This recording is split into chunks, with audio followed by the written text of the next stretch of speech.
Selamat berjumpa kembali di dalam layanan audio Sahabat Seperjalanan. Hari ini adalah hari Kamis 10 Februari 2022.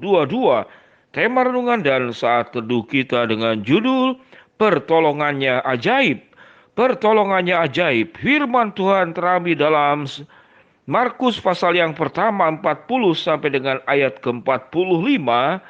Demikian bunyi firman Tuhan pada ayat yang ke-42. Seketika itu juga lenyaplah penyakit kusta orang itu dan ia menjadi tahir. Seketika itu juga lenyaplah penyakit kusta orang itu dan ia menjadi tahir. Mari kita berdoa.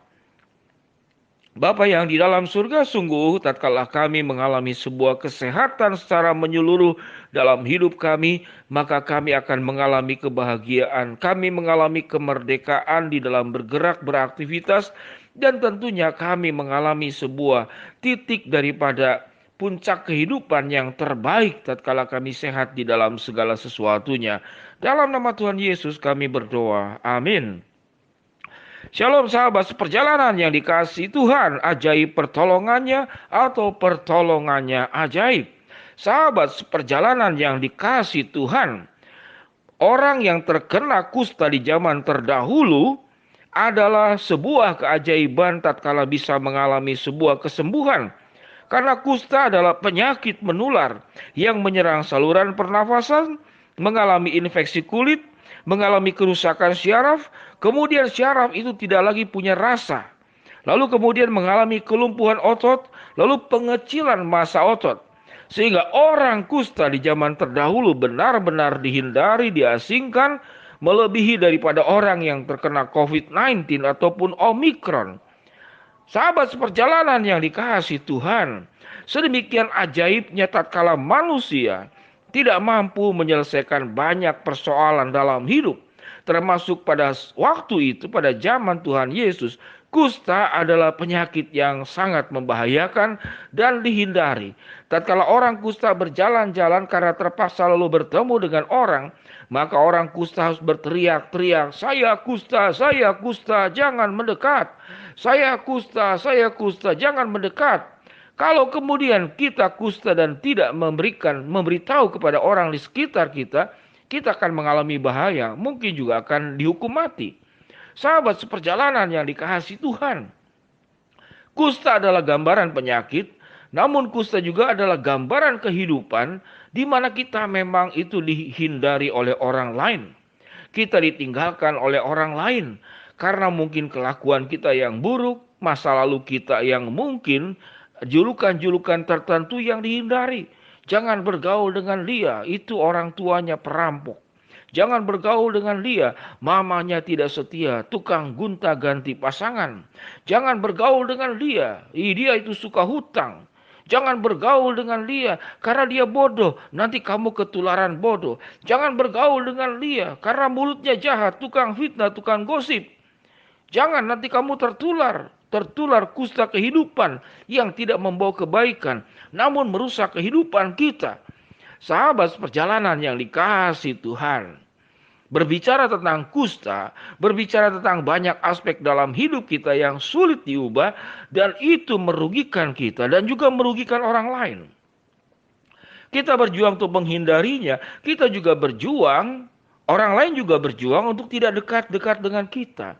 Sahabat seperjalanan yang dikasihi Tuhan, dari terlahir kita sudah punya sebuah insting, naluri untuk bagaimana hidup itu menjadi lebih baik dan menjadi lebih baik lagi.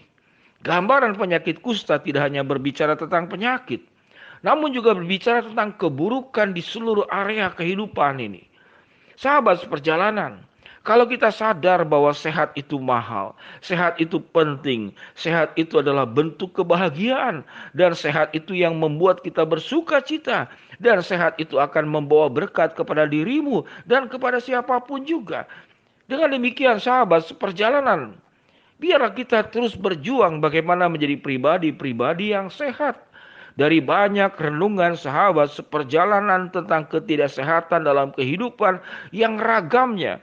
Namun dalam hal ini kalau kita pada satu titik berkata tidak mungkin aku bisa sehat. Aku ini kusta, masa laluku juga tidak baik. Orang sudah mencapku buruk. Aku berubah pun orang tidak akan terima. Maka ada banyak alasan untuk kita tetap memelihara penyakit kusta dalam kehidupan ini. Namun di dalam Alkitab jelas dikatakan orang kusta ini punya keyakinan bahwa dia bisa sembuh. Apa yang dikatakan pada ayat yang ke-40? Orang kusta itu berkata, kalau engkau Tuhan mau, engkau dapat mentahirkan aku. Kalau Tuhan engkau mau, engkau dapat mentahirkan aku.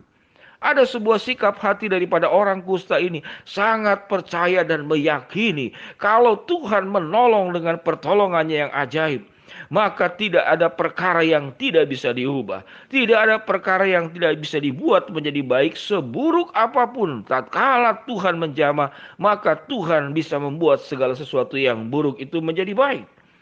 Itu yang dikatakan di dalam ayat ke-42 dalam Markus pasal yang pertama. Seketika itu juga lenyaplah penyakit kusta orang itu dan ia menjadi tahir. Sahabat seperjalanan, apa itu kusta dalam kehidupan kita? Mungkin kecewa, mungkin khawatir, mungkin ketidakpercayaan. Mungkin kita tidak mau lagi bagaimana berjuang mengolah hidup ini. Kita menjadi orang yang mudah berprasangka dan segala sesuatunya. Maka kusta-kusta itu ada di sekitar kita. Karena pikiran yang tidak sehat, kita menjadi sulit tidur.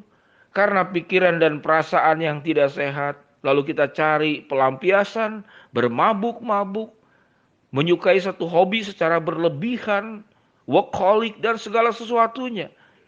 Sahabat seperjalanan yang dikasihi Tuhan, kita memang bukan kusta secara jasmani. Namun kalau kita sadari bahwa ada kusta-kusta dalam kehidupan kita, sisi-sisi gelap dalam kehidupan kita, kekurangan dan kelemahan kita yang tetap menempel pada kita, sebagaimana kusta yang menempel pada penderita kusta yang meminta tolong kepada Yesus. Saluran pernafasan kita menjadi bermasalah, kulit kita menjadi infeksi, kerusakan pada syaraf, mati rasa, mengalami kelumpuhan otot dan pengecilan otot. Sedemikian rawan dan berbahayanya penyakit kusta. Sahabat seperjalanan, mari kita belajar untuk menjadi pribadi-pribadi yang sehat dengan meyakini bahwa pertolongannya ajaib atau ajaib sekali pertolongannya. Maukah kita seperti yang orang kusta itu mempercayai Tuhan dan berkata kepada Yesus, Yesus, kalau engkau mau, engkau dapat mentahirkan aku. Dan firman Tuhan berkata, seketika itu juga lenyaplah penyakit kusta orang itu dan ia menjadi tahir. Sahabat seperjalanan yang dikasihi Tuhan, tatkala kita sehat, kita akan mengalami sebuah kebahagiaan.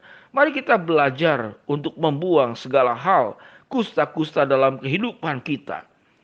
Biarlah kita boleh meyakini bahwa pertolongannya yang ajaib atau ajaib pertolongannya yang akan membantu kita menjadi pribadi-pribadi yang produktif, yang maju, yang berkarakter, yang berintegritas, yang memiliki komitmen, yang hidupnya dekat dengan Tuhan dan diperbaharui, semakin diperbaharui menjadi pribadi yang sehat di seluruh aspeknya. Kalau kita boleh berkata pertolongan Tuhan ajaib, ya Tuhan, kalau ada kusta-kusta kebiasaan buruk di dalam segala aspek dalam hidup kami, biarlah aku boleh seperti orang kusta itu berkata, ya Tuhan, kalau engkau mau, engkau dapat mentahirkan aku. Dan firman Tuhan berkata, Yesus menjamah orang kusta itu. Seketika itu juga lenyaplah penyakit kusta orang itu dan ia menjadi tahir. Mari sahabat seperjalanan, bersihkanlah dirimu dari sakit kusta kehidupan. Tuhan akan menolong dengan pertolongan yang ajaib. Mari kita berdoa. Bapa yang di dalam sorga, hamba mau berdoa buat yang sakit Tuhan jamah sembuhkan, yang sedang menghadapi masalah Tuhan bukakan jalan, yang sedang memohon pertolongan Tuhan dalam segala sesuatu. Tuhan akan kabulkan dengan waktu dan rencana dan caramu. Dalam nama Tuhan Yesus kami berdoa. Amin. Pertolongan Tuhan ajaib untuk menolong kita sembuh dari kusta kehidupan kita. Amin.